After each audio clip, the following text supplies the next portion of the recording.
میں آپ کو اپنا ایک پرسنل واقعہ سناؤں. میں نے حیات خضر علیہ السلام پہ مسئلہ 13 ریکارڈ کروایا ہے بہت پہلے. یہ جو کہتے ہیں نا خضر زندہ ہے, ہمارے بزرگوں کو ملتا ہے, میں بڑا پریشان تھا کہ کیسے ملتا ہے. میں نے اب وہ خضر دریافت کر لیا. وہ اصل میں خضر نہیں ہے, وہ شیطان ہے جو انسانی شکل میں آ کے ملتا ہے. اور اس کا طریقہ چیک کرنے کا یہ ہے کہ جو کہتا ہے نا مجھے خضر ملتا ہے, اسے کہ آپ ملنے ہیں تو اس کے سامنے زور سے پڑھنا لا حول ولا قوت الا باللہ, تیرا خضر غائب نہ ہو گیا منو پڑھ لیں. وہ شیطان ہوتا ہے.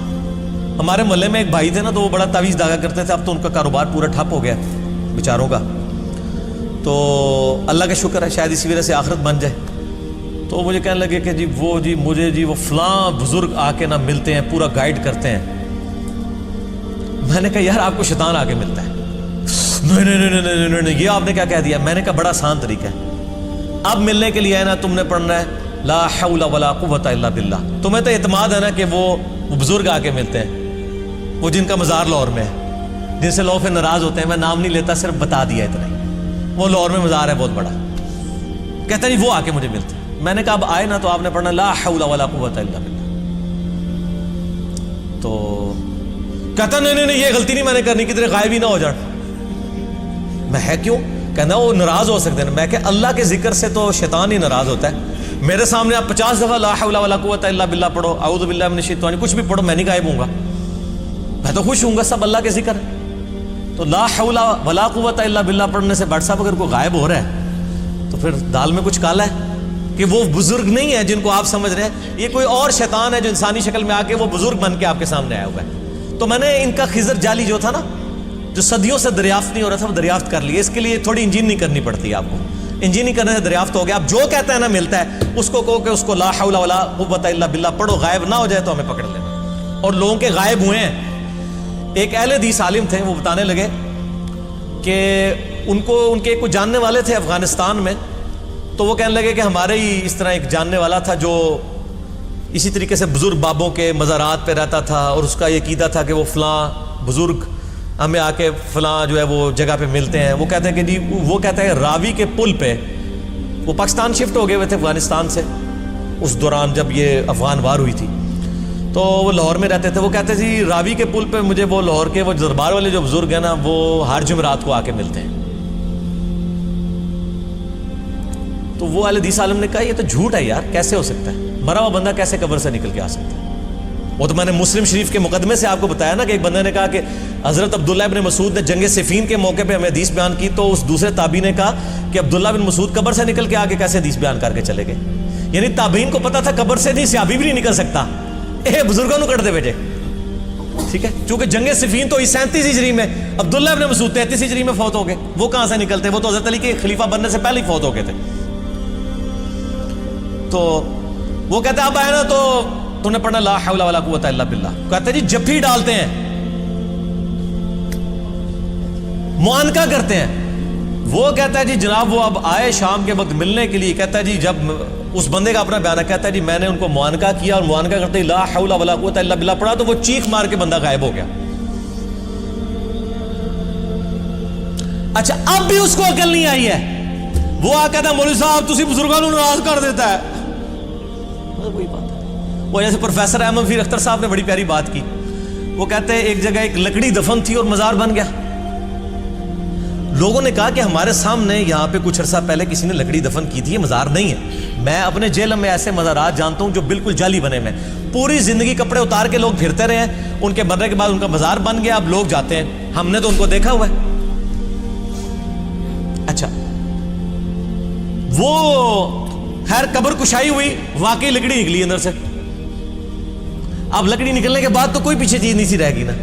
تو جو معتقد تھے وہ کہتے ہیں نہیں وہ بزرگ جو ہے نا برا منا گئے ہیں, وہ بے ادبی کے خوف سے کہ ان کی کوئی بے حرمتی نہ کرے اس وقت لکڑی بن گئے. ادھر تو کوئی علاج نہیں ہے نا. پھر بھائی آٹا گوندے ہلدی کیوں ہے, آٹا گوندتے ہوئے ہلتی کیوں ہے. تو یہ وہی بات ہے, مطلب آپ جو مرضی بنا لیں. تو یہ جعلی مسئلے لوگوں نے بنائے ہوئے ہیں. وہ خضر نہیں ہے, وہ شیطان انسانی شکل میں آتا ہے. اور یہ ان کو شرم کرنی چاہیے. یہ حضرت خضر کو ان کے مرتبے سے فارغ کرنا چاہتے ہیں. یہ بہت بڑا جملہ میں بولنے لگا ہوں. اگر حضرت خضر علیہ السلام آج زندہ ہیں تو نعوذ باللہ من ذالک وہ اپنی نبوت سے بھی فارغ ہو چکے ہیں اور اپنے منصب سے بھی فارغ ہو چکے ہیں اور اللہ تعالیٰ کے حضور مجرم ڈکلیئر ہو چکے ہیں. یہ بہت بڑا جملہ بول رہا ہوں میں، اس کو قرآن سے ثابت کروں گا. یہ قرآن نے پہلی فتویٰ دیا ہے. سنیں سورہ آل عمران، یہ آیات قرآن پڑھ کے دیکھیں نا. سر قرآن تو اسی لیے نہیں نا ڈائریکٹ پڑھنے دیتے، کہتے ہیں قرآن نہیں ڈائریکٹ پڑھنا آپ گمراہ ہو جاؤ گے. تو میں نے چونکہ یہ آیتیں پڑھ لی ہوئی ہیں تو ان کی نظر میں گمراہ ہو چکا ہوا ہوں، لیکن کیا کروں. سورۃ الاعراف میں آتا ہے کہ جو گمراہ ہوتے ہیں نا ان کو ہدایت کا راستہ گمراہی کا راستہ نظر آتا ہے، اور جو گمراہی کا راستہ ہے وہ ہدایت کا راستہ. سنیں اعوذ باللہ من الشیطان الرجیم بسم اللہ الرحمن الرحیم. وَإِذْ أَخَذَ اللَّهُ مِيثَاقَ النَّبِيِّينَ سورہ آل عمران آیت نمبر 81 82، یہ دو آیات ہیں. اور وہ وقت یاد کرو جب ہم نے تمام نبیوں سے یہ عہد لیا تھا، لما آتیتکم من کتاب و حکمہ، جب کبھی بھی میں تمہیں اپنی آیتیں کتاب اور حکمت یعنی نبوت دوں، ثم جاءکم رسول مصدق لما معکم، اس کے بعد تمہاری زندگی میں کوئی اور رسول آ جائے جو تمہاری کتاب کی تصدیق کرنے والا ہو، لتؤمنن بہ ولتنصرنہ، تو تم نے ضرور اس رسول پر بھی ایمان لانا ہے اور اس کی مدد بھی کرنی ہے. یعنی اللہ تعالیٰ فرمایا جب میں تمام نبیوں کی روحوں سے میں نے عہد لیا تھا کہ جب میں کسی کو نبی بنا کے بھیجوں، کتاب دے کے بھیجوں، اور اس کے بعد میں اس کی زندگی میں کوئی اور رسول بھیجوں، تو اب اس کی ذمہ داری ہے کہ ایک دوسرے کی مدد کریں اور ایک دوسرے پہ ایمان لائیں. جس طرح کہ حضرت یحییٰ علیہ السلام نے عیسیٰ علیہ السلام کی تصدیق کی، ایک ہی زمانے میں دونوں ہوئے نا. حضرت شعیب علیہ السلام، موسیٰ علیہ السلام اور بھی اس طرح پیغمبر، ان کی مدد بھی کرنی ہے، ان پر ایمان بھی لانا. یہ تعویل عام کے اعتبار سے، اور تعویل خاص کے اعتبار سے ہمارے نبی علیہ السلام کے کیس میں بھی ہوا. صحیح مسلم میں حدیث ہے کہ شب معراج تمام نبیوں کو وہاں پہ جمع کیا گیا اور نبی علیہ السلام نے ان کی امامت فرمائی. واقعہ معراج پہ مسئلہ 126 ABC میرا ریکارڈڈ موجود ہے. پھر اللہ فرماتا ہے قال اقررتم، میں نے کہا ایک بار کو وڈی گل ہو جاتی ہے جی ذرا جی کو گل ہوندی سارے باہر ٹر پیندے ہو، میرے متوجہ رہا کرو. قال اقررتم، اللہ تعالیٰ نے فرمایا پھر اب انبیاء سے علیہ السلام، کیا تم اقرار کرتے ہو کہ تمہارے زمانے میں اگر کوئی پیغمبر آ گیا تو تم اس پہ ایمان لاؤ گے اور اس کی مدد کرو گے؟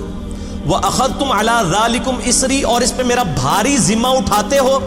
قَالُوا أَقْرَرْنَا، تمام پیغمبروں نے کہا کہ ہم یہ بھاری ذمہ اٹھاتے ہیں کہ ہمارے زمانے میں کوئی اور پیغمبر آ گیا ہم اس پہ ایمان بھی لائیں گے، اس کی مدد بھی کریں گے، سب پیغمبر مل کے چلیں گے.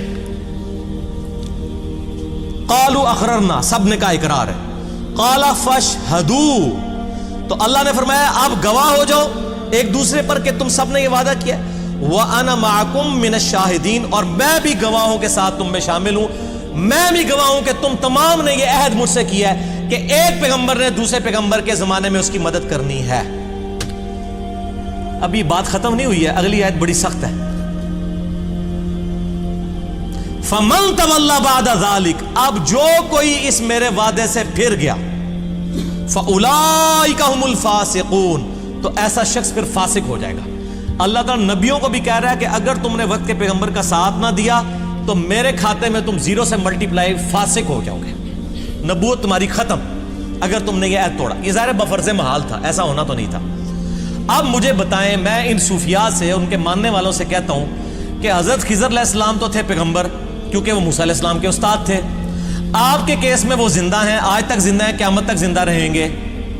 تو نبی علیہ السلام کے ساتھ غزوہ بدر میں کہیں شامل ہوئے ہیں تو مجھے کوئی ضعیف روایت بتائیں، صحیح نہیں میں مانگتا، بہت بڑا چیلنج دے رہا ہوں، کوئی ضعیف ہی بتاتے ہیں. غزوہ احد میں آئے ہوں، صلح حدیبیہ میں جب نبی علیہ السلام شہادت عثمان کے بدلے کے لیے جو افواہ مشہور ہو گئی تھی صحابہ سے بیعت لے رہے تھے، اس وقت آ کے انہوں نے بیعت کی ہو کہ یا رسول اللہ قرآن میں میری تو نبوت لگنے لگی ہے اسٹیک پہ، کیونکہ قرآن میں آیا تھا کہ جب نبی آئے گا اس کی مدد بھی کرنی ہے، اس کا ساتھ بھی دینا ہے، تو یا رسول اللہ یہ لے میں آپ کے ہاتھ پہ بیعت کرتا ہوں اور میں آپ کے ساتھ قاتلین عثمان سے بدلہ لوں گا، میں جو ہوں شہدائے بدر کا بدلہ لوں گا، میں شہدائے احد کا.